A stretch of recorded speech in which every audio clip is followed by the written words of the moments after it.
Hello, Puny Podians. This is current day Ryan, or maybe slightly past Ryan, depending on when you're listening to this, what episode it's on the front of. Anyway, David and I have decided that we wanted to share with you some of our favorite content that we make. Our super secret spoiler show. These episodes are typically released via the Ears Up Patreon. However, we figured we're past the Infinity Saga. We might as well grab some of those Pym particles, run through the quantum realm, and release these super fun episodes from the past. A few notes before the episode starts. First, we don't have a language filter in these episodes, so Cap, cover your ears. Secondly, as the name implies, these have spoilers for everything up to and including any current releases at the time of recording. One last note, these were recorded about 2 years ago, and they undergo very, very little editing.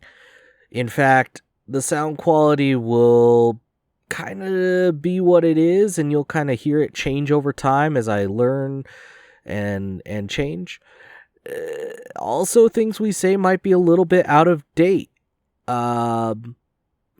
don't have Doctor Strange's time stone to be able to go back in time and correct ourselves and know the future.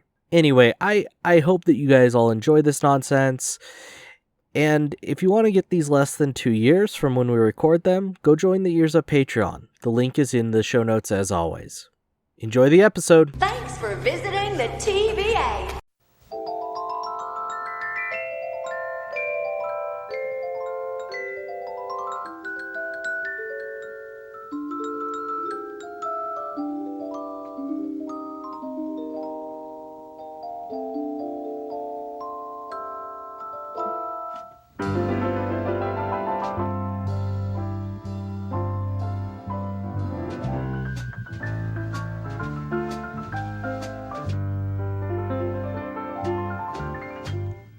It's the super secret spoiler show, the super secret spoiler show. It's super secret.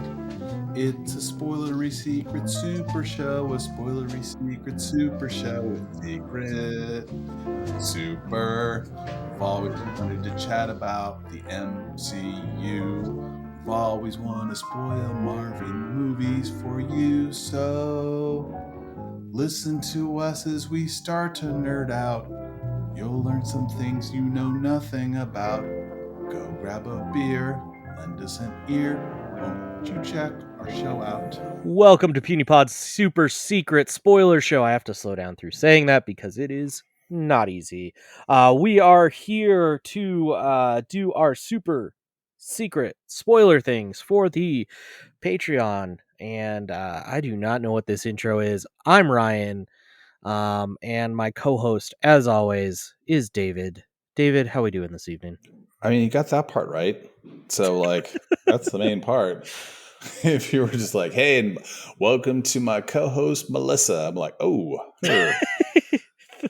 Stepping out on you, David. I've been replaced, but it was a fun run while it lasted. I'm doing pretty good, man. How you doing? Oh, not too shabby, not too shabby. For the listener, first off, I want to apologize because you're going to hear this in about 6 months after we record it. And I do know we are behind on these, so please bear with us as we catch up. But these are a good time.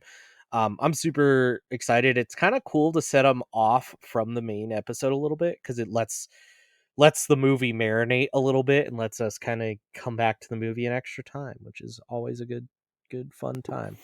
Also, these came out over a decade ago. So what is time, right? It's fine. Right. It's fine. Right. That's what Loki showed us. What is time? So yeah, this one is our episode for Captain America, the Winter Soldier. And let's see here. So to start, as we always like to do, since we are on our paywall guarded feed where we can say the bad language words and we can drink some adult beverages, let's start with what we're drinking. So David, why don't you kick us off? So one of the things I am most proud of is going to my local tap room and picking out multiple themed beverages for Marvel movies. And it is hard to describe the amount of time I stared looking at beer cases and in my mind just running through, all right, is there anything that's called Mjolnir beer? Is there anything that's called like, Space Stone IPA? And there's nothing. Guess what? There's nothing. And as people look at me just staring like I'm some sort of rube who's never bought a beer before, I was able to, for this movie, find a beer, local beer, Original Pattern Brewing, which is a local Bay Area brewery company, Undo the Voodoo. So when we talk about some of the mind control that occurs in the movie, like undo the voodoo, and then we don't have the we don't have the Winter Soldier. So it's an IPA. It is 6.9 ABV. And I also will say that I spent a fair amount of time like, how do I avoid drinking some sort of like shitty like kombucha sour that has a great name, but I'm like, I don't really want to drink that. So how about you? What are you drinking? I am drinking because as I am wont to do, I have like really, really, really good really good themed beers for like 3 movies, right? So I had Odin is my co-pilot, Thor is my co-pilot, both from Drecker. I had a Smash for the Hulk. But whenever I don't have a good theme, I go to my beer fridge, and that's where my real creativity comes out. So tonight I am drinking watermelon Mountain Dew hard seltzer. So here, let me crack it real quick, but then let's spin this yarn and let me explain how we got here. Dude, all right. So all right, I'm gonna pause for a second. So if this is a cry for help, just blink. And I'll call Lisa. We'll get you some help. Please describe your watermelon Mountain Dew flavored seltzer, which is somehow tied to a Marvel property. So, yes, Mountain Dew started making hard seltzers, or I think it's Boston Brewing is actually doing the alcoholic part. I think that's They're right. making Yeah. the malt part of it. But it is Mountain Dew's flavorings in there. And so it's their major melon, Mountain Dew, and here's how we get it to be related to Captain America: The Winter Soldier. Bring it home. So it is not the original, right? Original flavor would have been original Mountain Dew. That's Captain America: The First Avenger. It's not the best. The best is Baja Blast. That is Captain America: Civil War. But it is still a banger, and it is still the drink is still delicious. The movie is still great. So not the original, not the best, but still a banger. And there we go. I would describe that in baseball parlance, the throw to the first baseman who stretches so deep to get the fielder's choice at first. I applaud it, man. Good on you, man. Our listeners that's probably reach. also listen to Scraping the Vault, where Jimmy consistently makes stretches that deep for his beers. That's impressive. That's a pretty good pull. Now bar has been raised. Now I'm just gonna like grab random thing. Hey man, let me explain how this, gray poupon mustard is the infinity stone of blah blah blah. Anyway, I do think, by the way, missed marketing opportunity is for the Mountain Dew folks to come out with just infinity stone seltzers. Like, just take my money. That'd be great. The power seltzer, the mind seltzer, dude, wait, I'm gonna shut up. Like, we're gonna make this ourselves. Fuck everyone else. Like, what am I talking about? Yeah, Marvel seltzers win. I mean, don't get me wrong. We'll get a cease and desist within like 12 hours. But for those first 12 hours, man, we're going to be riding high. We're going to be like Heck yeah. we're going to be 12 loco. It's going to be great.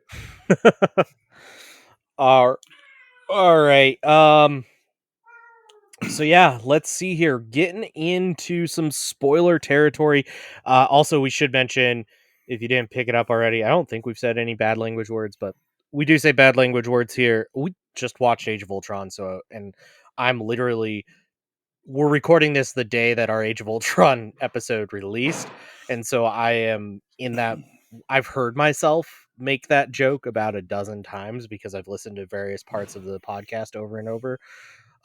So yeah, we will cut. We do lift the language filter here.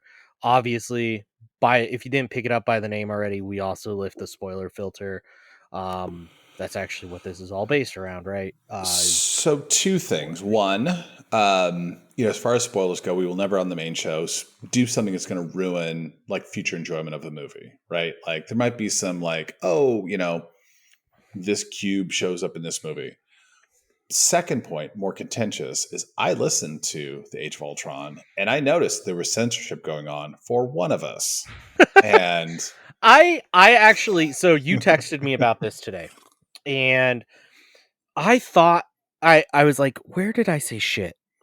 When did I say shit? like the first 8 minutes, it was like I at was the very like, beginning. Was it at the very, because where I caught it was when I quoted Iron Man. When you quote Iron Man, yes. Yeah. And I actually, now that I think about it, I thought about that. And I was like, do I leave this in because it's like the direct quote, and it's like the purpose of the quote, right? Like it's not like, I think we've quoted a couple other things and we've censored it or whatever. But like listening back, I was like, oh yeah. And it's actually in editing. I sat there in that crappy hotel room in Nebraska, going, should I edit out where I'm saying shit here?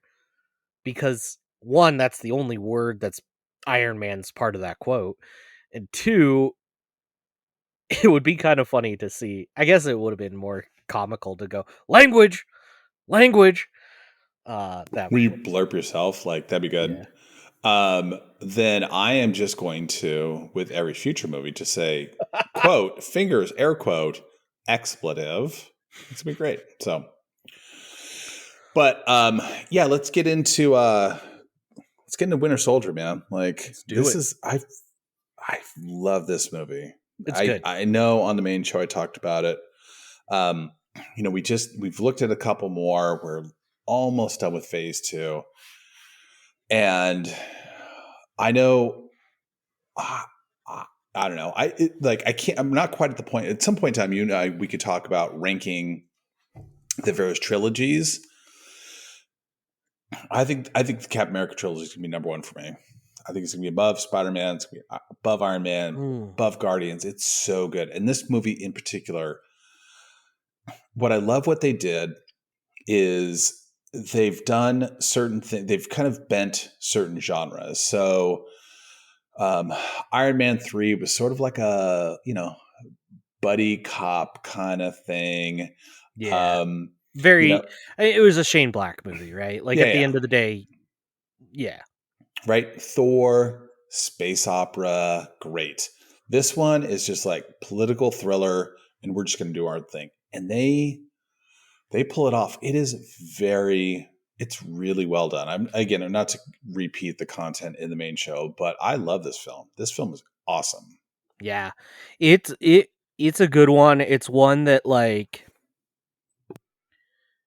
I don't think in my mind I enjoyed it as much as like I did going back to it, like previous to our revisit. It's one that I think phase 2 is probably my most slept on phase.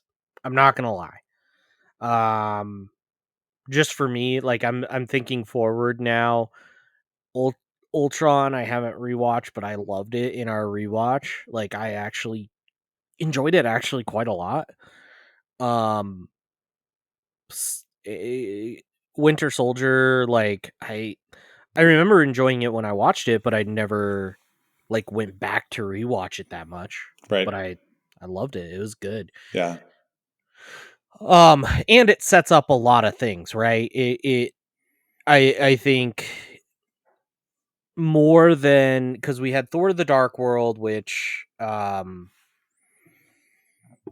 is Thor: The Dark World, and Iron Man 3, which is Iron Man 3. Neither one of those really did a lot to set up future events. There's a little things here and there, right? There's Mm-hmm. the ether and whatnot. But I think what Captain America started a tradition of, and what is carried out through the remainder of phase 2, is setting up the future, right? These were some of our hardest episodes to do without spoilers, because there is so much that is the underpinnings for phase 3 and phase 4 that was set up here. David, you're on mute.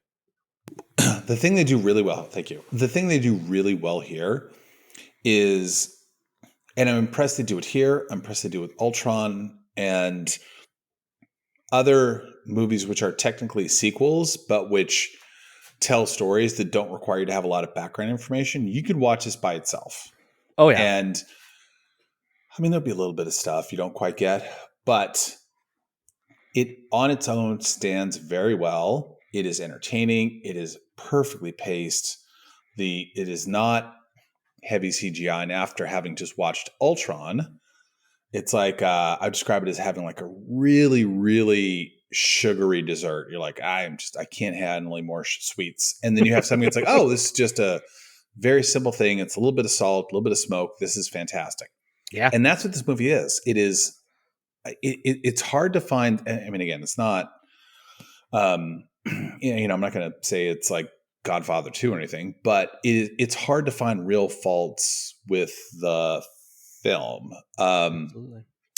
I think that the villain is great. I think the story is great. I think it sets up things great. I think it stands alone by itself just fine. If this were the only Captain America film they made, I'd be like, this is fantastic. Tells a great, the character is evolved. The character is interesting. Captain America in the comic books was kind of like boring and goody two shoes. And I didn't read a lot of independent Captain America. I kind of didn't really care. I liked him in the group dynamic in Avengers and in other stories, but here shines. And we'll get into some discussion around where this movie ranks. Is Chris Evans like the MCU star from phase 1 and 2? Is he like, should he be the phase so far? I kind of think he's the face of the phase so far. Yeah. Right. So. Yeah, for sure. Yeah. Yeah. So let's get into some of the plot points that carry forward here. One of the big ones, and we won't talk about this on the main show, at least as of right now. We had a text thread going earlier this week because, especially with Marvel's current slowdown, in real world time, going down to one movie next year and some various other things going on, there is a reality that exists somewhere in the multiverse where this show gets caught up to current content, and so maybe we end up having to figure out some other things to talk about. But until that time passes, we don't intend to review Agents of S.H.I.E.L.D. To be blatantly honest about why that is, it's because it's over, I think it's 5 seasons of about 22 episodes a season, all of them an hour long, and so Our family will leave us. Let's be honest. Like, our family will leave us, and we will be living in the streets. Yeah.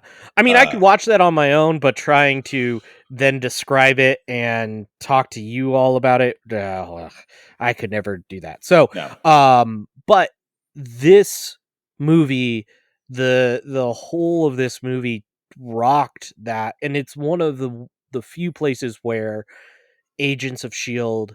actually had impacts from the MCU. Mm-hmm. And you had to, right? it's Agents of Shield. Shield now doesn't exist by the end of this movie. It's rocked by Hydra. You kind of had to do it. and so a little bit behind the scenes. So at this point in time at Marvel, you had a distinction between the movies and the TV shows. They were not done by the same group of people and content creators. And so, yeah, I think your buddy Perlmutter was doing the TV shows. God wasn't he? bless him. God bless him. Man of the year, Ike Perlmutter. By the way, in this movie, I'm just going to diverge. I'm going to have at some point in time in the future, a 20-minute soliloquy / rant about Ike Perlmutter. But in this movie, Ike Perlmutter was the CEO of Marvel. He was on the toy side, and he was the one who was just insistent that most of the main characters be like white males. That's why we didn't have Black Panther, because like they didn't sell toys, and he made some disparaging comment about quote unquote they all look alike and no one can tell the difference. And in this movie, the scene that Black Widow, that Scarlett Johansson's most known for, when she's on the motorcycle and she scoops up she scoops up Cap's shield, and the toy they sold is Iron Man on a motorcycle, and no one said, "Hey man, that dude can fly. He doesn't need a motorcycle." Anyway, back then the movies and the TV shows were completely separate and distinct, and so Agents of S.H.I.E.L.D. were basically kind of filling the gaps, if you will, trying to kind of like helping to kind of fill in the gaps a little bit, feed the storyline, if you will, for the MCU, but it was not part of the MCU, and then was, correct me if I'm wrong, with decanonized, right? It's sort of weird. Semi-canonized, so it doesn't interact with there's nothing in the canon that directly conflicts with the story of Agents of S.H.I.E.L.D. But there's also nothing that says that it should, like there it's basically like it could be canon. We don't know. Yeah, it sounds like that weird cousin at a family reunion. You're like, I guess it's related. I guess we're relatives, kind of thing. But this does. To your point, like I do think Agents of S.H.I.E.L.D. does have some interesting connection, if you will, to this. The going through. So one of the things we like to do when we go through the movies is you and I will go through and like, oh, Spark, here's something that appears for later on. I know Agents of S.H.I.E.L.D.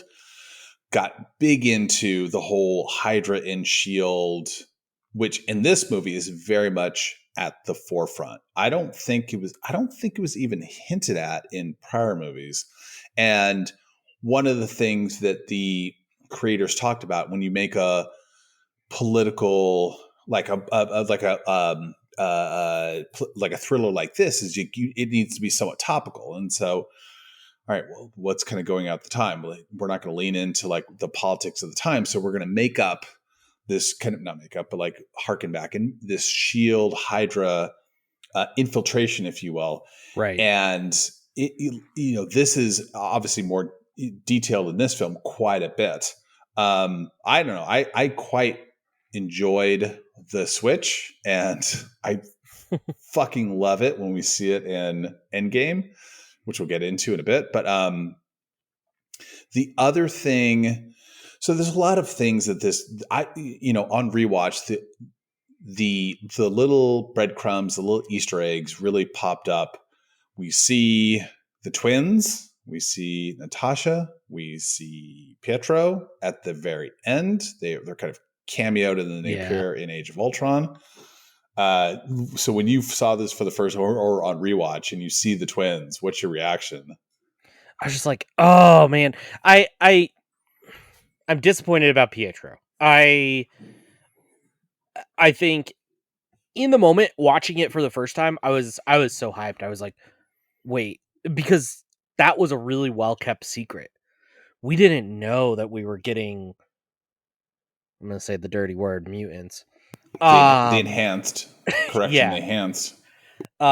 we didn't know we were getting that in the MCU. And like there were rumors, there's always rumors of like, oh, so and so is going to show up, so and so is going to show up, so and so is going to show up.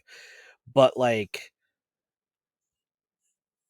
nothing really that felt solid.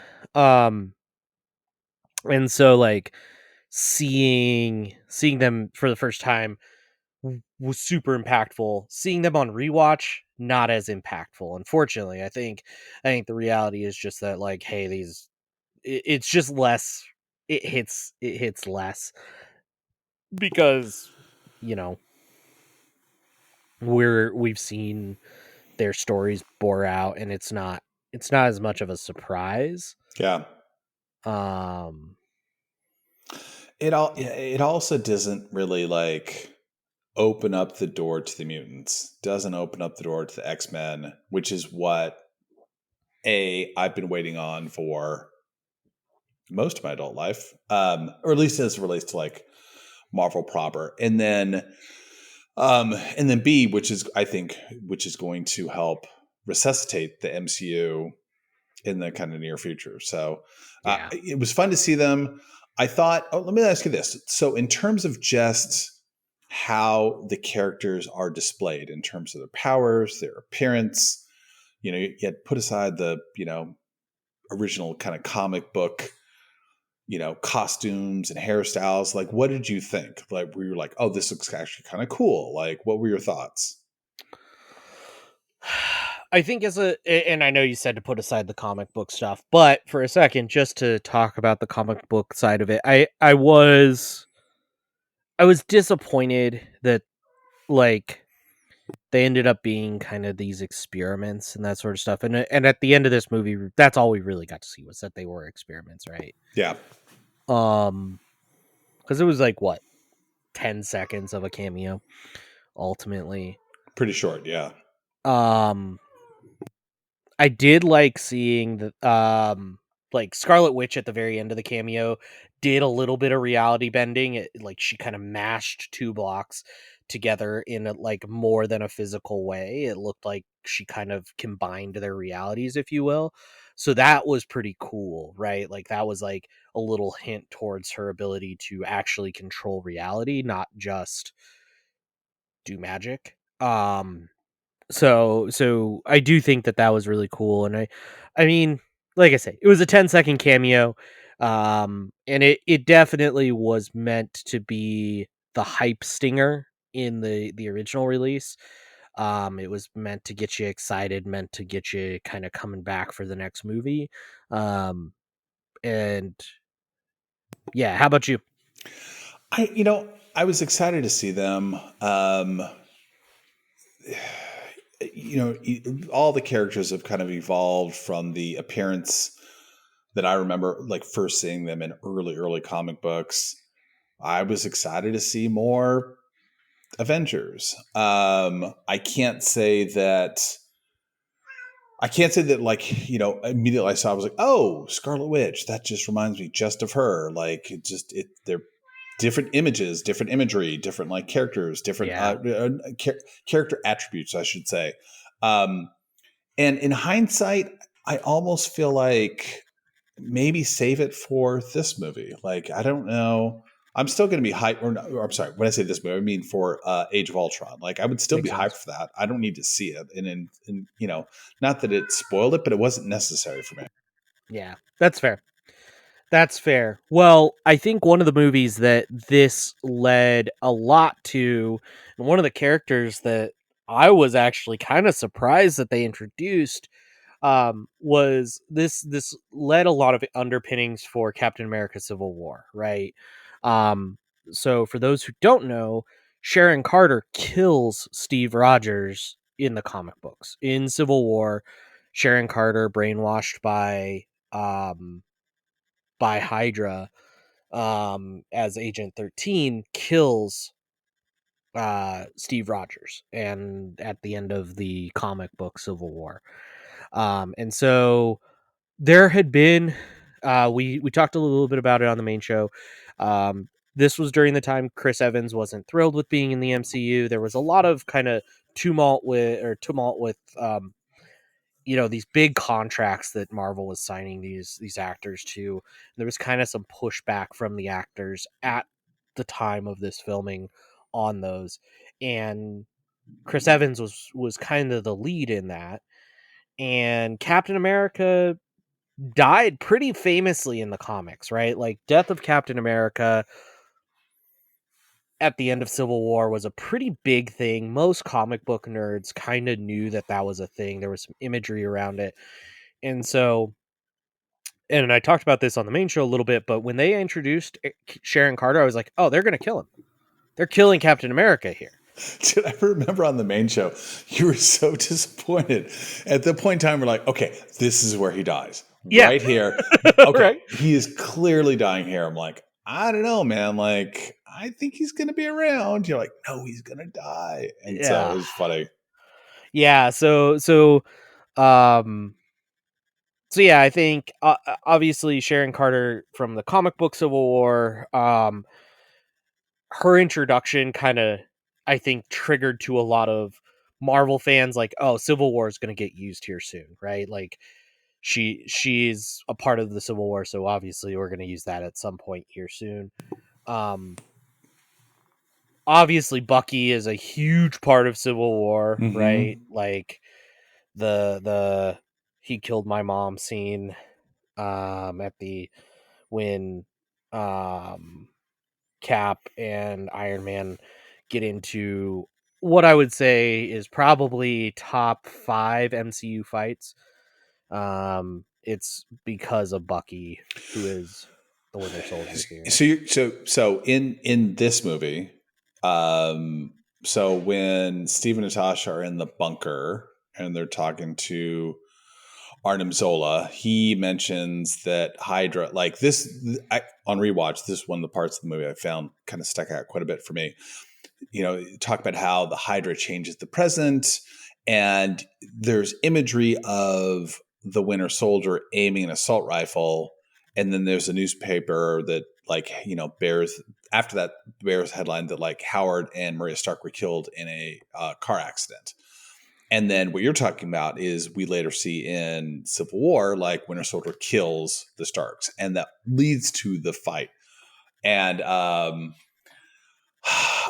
don't know, man. Like, we're pretty good friends. Like, if like I found out that, like, you two killed my parents, I'd be pretty pissed off. Yeah. I don't know if there's a real great justification. Like, I know you're good friends with your, buddy Bucky, but, like, that part always struck me as, like, wow, this is a loyal dude. So Yeah. but that was one of the things I noticed on rewatch. When you talk about the Hydra agents, when you talk about specifically like Jasper Sitwell, who we saw in Avengers for like a minute, like really, really briefly, and we see here, and we find out he's a Hydra spy, and he appears in later films. The thing I remember, on rewatch, when he's talking to Black Widow, he's talking to Captain America, and they're talking about the helicarriers, the big kind of, like, global program, if you will, and that the targets for Project Insight includes Dr. Stephen Strange, who we will see in a few movies, and Dr. Bruce Banner. I thought I didn't notice it. Like, I completely missed it first couple times I watched it. On rewatch, I was like, oh, the magician guy. Yeah, I've seen him. Yeah. Stephen Strange it definitely sticks out, and I mean, obviously, going with comic book nerds means that, like, the second that name was uttered in the theater, the entire theater was just whispers of what's that? Wait, did he say? So I can't say I missed it on the first one, but yeah, definitely that one was super exciting, and I think it pointed towards, like, Marvel being willing to get strange. I can't believe you just did that. I had to do it. Good lord. I had to do it. The wheels are falling off right now. Oh man. Speaking of the helicarriers, we'll come back to kind of Steve's. So in our notes, Steve's story arc is the next thing here. But since we're talking about helicarriers, let's just finish those up. So we do see helicarriers future in the rest of the MCU as well as the Triskelion. So obviously we saw some decommissioned and recommissioned helicarriers in Age of Ultron, also in Agents of Shield. Yep. Also in not an MCU movie, but in not Daredevil, good God, Deadpool. The final fight of Deadpool takes place on a Oh helicarrier. yeah. So the helicarriers, it's like not quite a character in the movie, but obviously very prominent in Avengers, right? Like Fury's on the helicarrier, you try to shoot down a plane with nukes, which does not make sense to me because you're just kind of like nuke the ship that you're on. And we see it in Age of Ultron. These are the resuscitated, the rebuilt helicarriers that go to like save people with the little like teleport pods off of the city that gets dropped. We see. So the question I had for you, and I wasn't 100% sure about this. So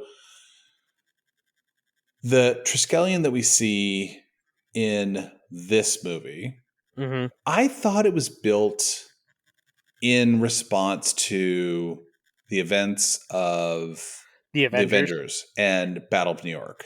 See, and I thought that was weird too. So I'm guessing I know where you're, because in real world time we're prepping for our Ant-Man episode. We're recording it here shortly. Never seen it. Is he like a little dude? Is that the deal? I'm kidding. But you see an Ant-Man. I'm just like, that part, I was like, that seemed like, so what? All right, let me step back for a second. When I was a kid, like one of the things that I really enjoyed was when I'd read a comic book and I see something that I know is wrong. And I'm like, yes, that is wrong. Like, that's the baseball card fan in you. oh yeah, You're just totally. looking Like for misprints. yeah, totally. Like, wait, what? Billy Ripken's got the baseball bat that says "fuck face" on the end of the baseball bat. Sure, I'm in for that. And this was at a moment where I could not. I mean, so in hindsight, I think the Triskelion was planned beforehand. It was kind of ramped up, perhaps. We see it. I'm not going to try to like lose sleep over like when was it built and why wasn't it on the background of Winter Soldier where they're by the when they're on DC. Like I'm just going to let that part go. But that part always struck me as kind of like, is this a mistake or is this just something that maybe they don't care about? I don't know. Yeah, I think it was just poorly enough explained, right? It didn't get and by that I mean really not explained at all in Captain America Winter Soldier. When the Triskelion was created, it just didn't get explained. And so like I think that's just enough of an excuse to say, oh, it was created long ago and the World Security Council has always been based out of there, right? Yeah. But yeah, definitely it was definitely weird. Yeah. And maybe it was early built on as like a building complex that didn't house all the helicarriers. And maybe that the helicarrier, arm and functionality was developed in connection with the Battle of New York. I don't know. But let's talk about what I think. So one of the biggest pins when I am rewatching the movie is Steve and Peggy, right? Yeah. And would you agree that's probably like the biggest / most impactful? I think it's that one or the entire series of Falcon and Winter Soldier. All right, what do you want to talk about first? Let's talk about Steve and Peggy first. Okay. So we see Steve visiting Peggy at the retirement home. She is now super old. He is still young, frozen in ice. And when you watch it, it jumps out that the family photo on her bedside table, it shows her children, but not her husband. And it is presumed that if they are not married, that Steve is the father of all the children, right? Because in Endgame, he goes back to visit, right? He goes in, decidedly comes back older again. I'm not going to say that he went to get his beak wet because that is rude and that would diminish the relationship. But it's this interesting, that was the part to me. I was like, oh, wow, this is, so do you think in my mind kind of races. Do you think they thought about that now? Do you think they planted that now? Like they intentionally omitted in that photo who they could have just said she got remarried and this is the stepfather. Like, do you think they at that point in time knew? The mind of Feige is a interesting place. I don't know. I think there's one part of me that wants to say like Feige knows all. He had this all master planned out, and it was he laid that egg. But I don't. Man, that's a lot of foresight, and I think. But why do it then? Yeah, that's the part I can't. That like honestly, it's one of the few things. Like oftentimes you see like a strand or a thread that they'll kind of leave or breadcrumb, whatever you want to call it, that they'll kind of tug on. They will come back to and revisit later. And sometimes it's an ambiguity. It's something that is kind of open or opaque or whatever the case may be. And here it just seemed to me to be a conscious decision. We are going to show her with her children. They didn't say her husband was killed in the war. They didn't say it was a picture of a stepfather. Like, right. But at the same time, that also implies like what was going to happen 4 years later. And that to me seems a bit of a stretch. So, well, and what's actually interesting about that too is like that. I feel like we should have seen Peggy's kids by now. Right? Like beyond that picture. Yeah. We should have we see her niece, obviously that's Sharon Carter. But like we've never seen her kids, and yeah, I the other like the side of me that's like maybe they didn't plan it out is when they were dressing that set, they were like, hey, let's make sure we use pictures that don't have a husband in it to make Steve seem like less of a bad guy, right? Because like there's more of a conflict of interest there if there's like a picture of her husband by her side. Oh, I thought because you felt like they were like doing it in the institution, which I thought was kind of creepy. But okay. No, yeah, we see. It's a good point about the kids. The kids would be at this point in time 50s, maybe. Certainly older looking than Steve.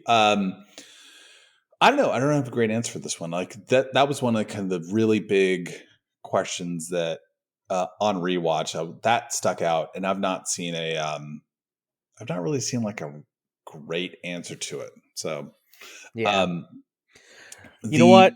Feige is a smart dude. I'm gonna give him credit. At the end of the day, I'm gonna give him credit. So, all right. So the other one. So the other impact. So at the end of Endgame, old Cap comes back. He had his time. All the stone heist is done. And he hands over the shield to Falcon, who becomes the new Captain America. He is chosen over Bucky, who I think was Captain America in the comics. Both of them, have been capped at one point or another. And then that ties to the whole Falcon and the Winter Soldier series, which I've not seen in a while, but I'm actually really looking forward to rewatching. Man, I was talking to Lisa about that the other day. Part of it is I don't have time, and part of it is I'm trying to save that rewatch. But um I've been opening some hero clicks from Disney Plus, and they're all around those first Disney Plus shows. So it's like WandaVision, Falcon and Winter Soldier, and I'm just like, man, those were so good. I am excited to get to where we get to rewatch those. Like those are very good shows, Right. and I am very excited for them. I am as well. Like I think, and again, the thing I think they did really well is taking Falcon, who appeared first in Winter first Soldier? Winter Soldier was in this one in Winter Soldier, and then morphed that into a TV series with basically everybody but Chris Evans, right? Like the Right. two main characters, and did a very entertaining job. And that's one of the hopes I have for Disney Plus MCU content, is to just tell a fun story between a couple characters. It doesn't have to be super CGI laden. It doesn't have to even lead to anything huge, although I think Falcon and the Winter Soldier ends up at an interesting point. But it's cool, like a comic book run, to take a couple characters and you're telling there's a little story arc between this character and that character for 5 episodes, and you enjoy it and digest, and that's it. And that's fun. Yeah, I'm on record in several places of saying that, and this is getting away from the point a little bit, but Disney Plus needs to lower their budgets on their shows and pick projects that can be done with a lower budget and just do fun projects, right? You can tell a poignant story. Captain America or Falcon and Winter Soldier, very poignant story being told there, with Isaiah Bradley's through line and some very interesting things. There's also some things that I think can play into the MCU at large. We haven't seen, as of recording, we haven't seen the Power Broker come back. Sharon Carter has not come back as a Power Broker. I suspect she will. We haven't seen we know we will see in a couple of years, we'll see Sam Wilson come back as Captain America in a movie, but we haven't yet seen that, and so there's definitely some things that'll play into the movies, but like, yeah, do more Hawkeye type stuff, do more Captain and Winter Soldier type stuff. You don't need it to be Secret Invasion where you take this big risk and you spend Game of Thrones money on what ends up being a pretty crappy show. I like I struggle because I did like some parts of it a lot, but it also was ultimately not great. So let me ask you this. So, your so my favorite scene in the movie is the elevator fight scene, I think. Yeah. And knowing that it shows up in Endgame. So the twist is in Endgame, Cap's trying to go back. He's, they're doing this kind of time heist, trying to get all the gems back. And he's talking them into giving them the scepter, and he just kind of leans in with the little "Hail Hydra." It's so good. Like, I love it so much, and I cannot emphasize how excited I am to rewatch those.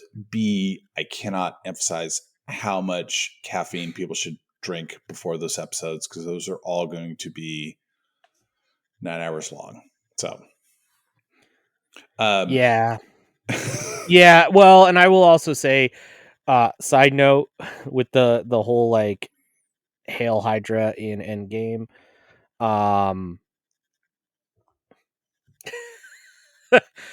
At the time in the comics when Endgame came out, Captain America was actually working for Hydra. Uh and so I can't tell you the number of comic book nerds that were like so pissed off. I mean, I was too. Captain America working for fucking Hydra, are you kidding me? Uh Literally one of the dark spots in comic book history. Okay, I just got to that episode. Well, thanks, Ben. Just kidding. So, just kidding. But yeah, so to bring it in kind of a humorous way in Endgame was fun, and remind me, I'll have to talk about that in our 6-hour Endgame episode. But 6, whatever. So one of the things, please, we're going to break it up into like 7 episodes. It'll be fun. One of the last things I noted, which I kind of enjoyed, Fury, who in this movie you see him being more of a badass, right? Like in the prior ones, he's just the dude in the the big the leather jacket, and he's kind of guy in the yelling. chair type. Yeah, exactly. And in this one, so at one point in time, there was the car chase scene was going to be re-envisioned, and Samuel Jackson basically said, "I'm 65 years old. I don't want to run." So they re-envisioned the chase to be this kind of in quote unquote DC/Cleveland.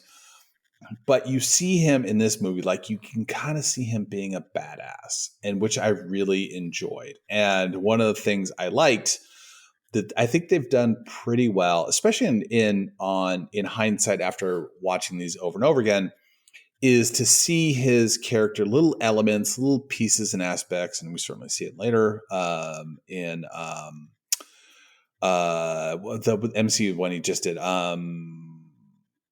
Oh God, what was the one they just concluded with Fury? Secret Invasion. Secret Invasion, yeah. Is like they kind of slowly tell his story. I really like, but the minor thing you said, what I really liked in this one, he was talking about how he lost his eye. And he said, he was talking about the hostage rescue mission. He's like, last time I trusted someone, I lost my eye. And then you see him in Captain Marvel getting scratched by Goose the cat, which I thought was this very kind of funny moment. Like I don't know if that was intentional or not, but I don't know. This moment I was like, he's just lying again. He's just telling another story, which I love. Yeah. So that isn't that a convenient plot device that that Fury just kind of has that super spy lying side, so you can just write off any plot inconsistency as just another Fury lie. Dude, the dude took Captain America playing cards and dipped them in Agent Coulson's blood and threw them on a table in order to unite the Avengers. This dude will fucking do anything. Yeah. This guy's a fucking sociopath. So the fact that he talks about, lying about how he lost his eye, like, I was, trusted someone, like, got it scratched out by a goddamn space cat. Like, let's not lie. Like, Jesus Christ. Anyway, so those were kind of like the major pins. I mean, we could talk about, Ryan, literally every movie from here on out and how it ties to Endgame. Like that could be its own series, right? I think I said it in our Age of Ultron main show episode, but I think the story of this movie and beyond, with maybe some exceptions for the Guardians, is that like in the moment, I think they were a little bit underappreciated because they were doing so much setup. Ultron definitely is that way, but I think this movie too, and we could, like, the reason is lifting our skirts a little bit. Part of why I don't do the spoilers like during our main show is, one, I want to keep it under 2 hours. Two, I don't want to steal content. I don't want us to get to Endgame and go, yeah, we talked about all this already. Like, these are all the things we already talked about. But really, truly, I think the interconnectedness of the MCU kicked into high gear at about this movie. This is about where the interplay and the foreshadowing started to really pick up. Yeah. Yeah. And I think that this is, and it would be interesting to look back retrospectively in a few movies. Like, one of the things that I think Feige and Marvel did really well was, creators are telling a story. They are, they're directing, they're filming, they're performing, and there's like feedback notes. There's stuff that comes from Feige. There's stuff that comes from the creative committee, which we'll get into a future episode, and helping to kind of shape it and make it work within the larger MCU. And this one, I think, is a pretty good balance. I think that Yeah. Age of Ultron, there's some stuff in there that like got shoved down Whedon's throat. Where you're like, oh, this feels kind of weird, if you will. But I think this movie is well balanced. I think that they do a good job of like having action and poignancy and pace and stakes, and it looks great. Like, again, I love it. It's top third for me. I don't know if I can lock it into my top 5, but it's pretty good. It's pretty far up there. Yeah, absolutely. Right. So, well, let's get into some of our segment-y pieces here. So we have one here, and man, phase 2 is rough for this one. Although this is grim. This is just. I know in my notes here I see that you want to try and go back to your best wigs concept, but we do, at least for Infinity War, we have to do best beard because it's the only time Captain America has a beard. But So one of my favorite things was just to randomly notice the random facial hair that various actors would wear on screen. Some are real, some are glued on. And so we had this fun little bit where we talk about who's got the best facial hair in this movie? And this is like, it's probably a one person race. It's like Usain Bolt versus like Estonia. So there are 3 gentlemen in this movie who I think we can say sported some sort of facial hair. It's Nick Fury, it is Sam Falcon Wilson, and Sebastian Stan. And I'm going to ask you, and this is just so underwhelming. So Ryan, who's got the best facial hair of these 3 dudes? yeah, I think it's Nick Fury in this movie. It's done. It's done. Yeah. Yeah. I mean, I will say Sam Wilson's like goatee is not bad. We don't get to see a lot of Bucky's facial hair because he's practicing good mask etiquette and he's covered up the whole time. I forgot that comment from the main show. That's so fun.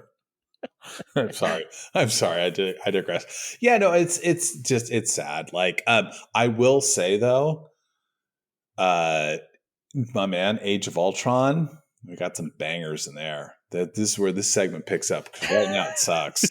But I would say best wig, it's going to be Scarlett Johansson until we get to Thor again. Or Loki's got a pretty good wig, but yeah, Sebastian Stan also rocked the long sad boy hair in this one.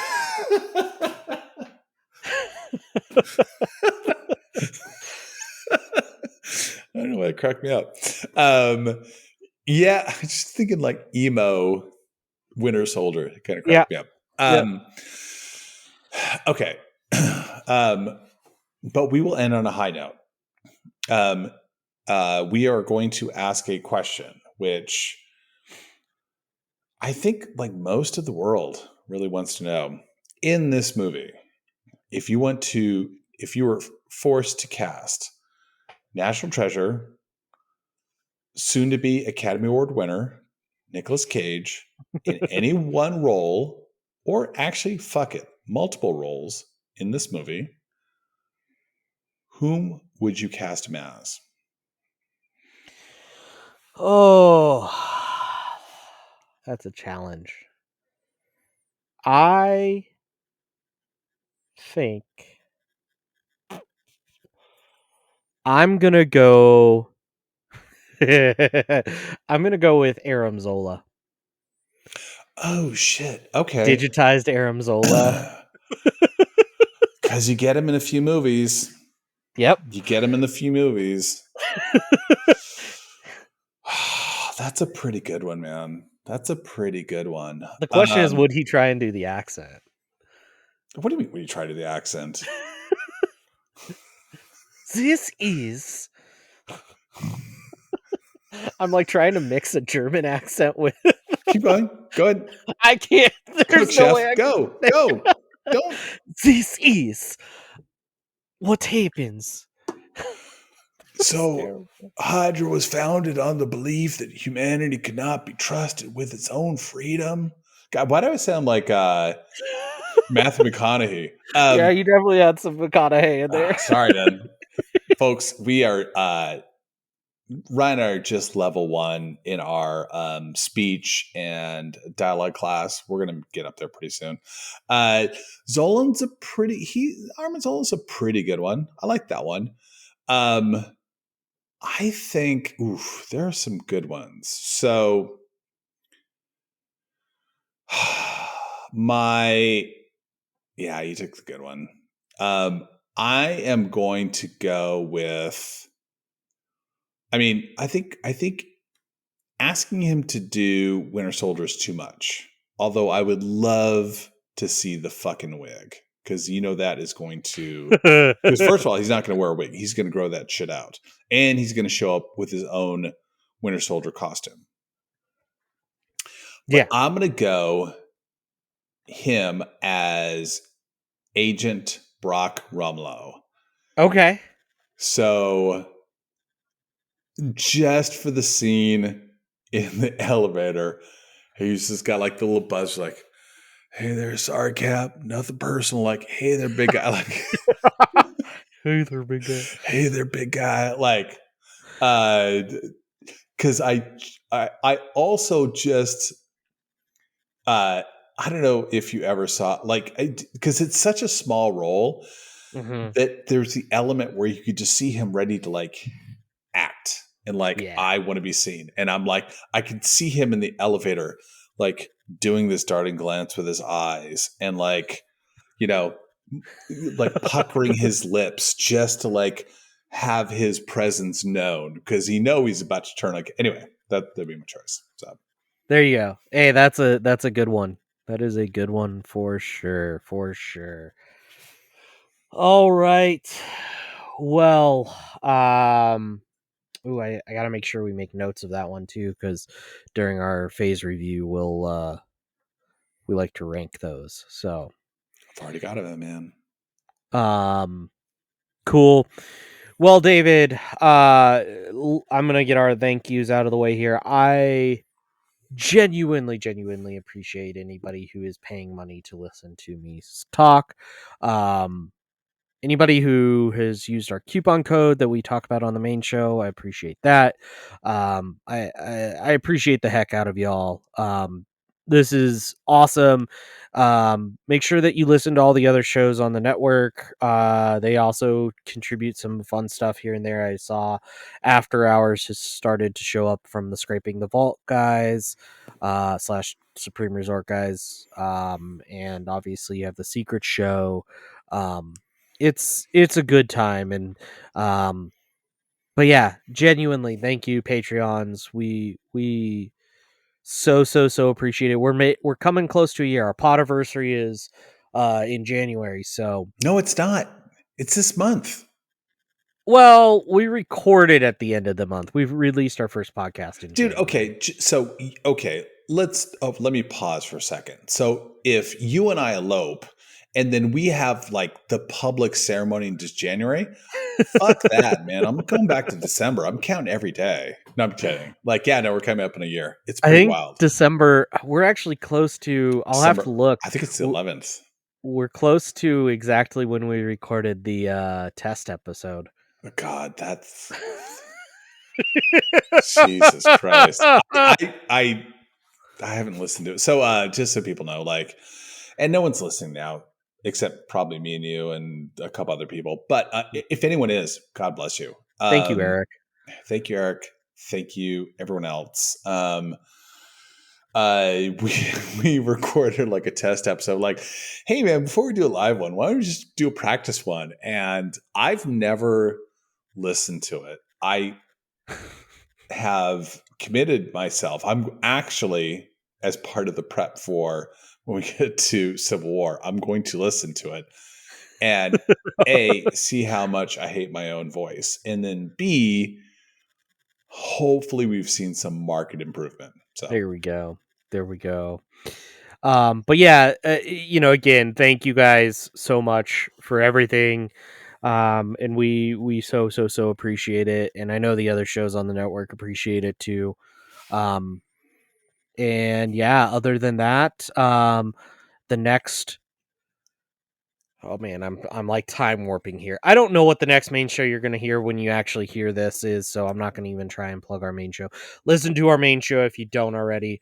If you made it through an hour of us yammering and you don't listen to our main show, I'm genuinely surprised, and go listen to our main show. If you want current content on what's going on currently in the MCU, listen to our monthly Bugle episodes. Those are actually a really good time. I think I was talking to somebody else who was talking about the value that they see in those, and sometimes keeping up with all the various news in the world is a challenge, not to mention, real world news is scary and all that good stuff. And so we like to provide a place where you can listen to MCU specific news and hear kind of somebody's take on it, right? We're two dudes who obviously care about the MCU pretty deeply, and we'll tell you what we think. So yeah, other than that though, again, thank you guys so much. The next super secret spoiler show that you will hear will be the one about Guardians of the Galaxy. That one should be fun. Maybe I'll have to go find something with Galaxy hops that's in the beer fridge for that dude, one. I've already had my beer, dude. I'm already ahead of it. I've already got it ready to go. Let's go. Anyway, Nice, super fun nice. episode. So Cool. All right, guys. See you later. Sweet.